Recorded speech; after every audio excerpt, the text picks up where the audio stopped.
ole channel kan lo thir le thei tareng mai avalom om thin em channel thir tu te zong zong ama sa in chibai ka bu ka cheu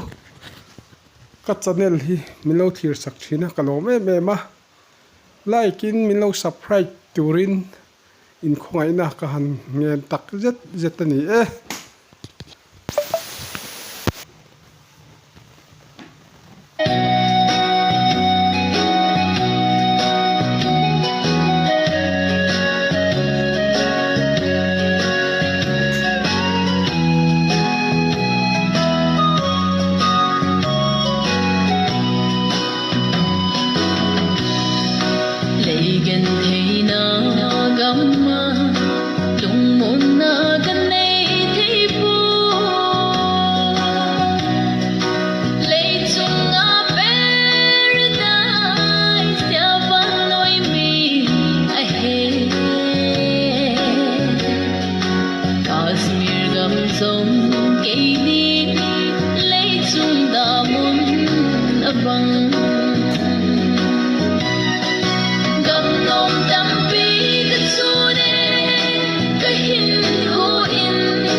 Sing song mi te le tu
chen na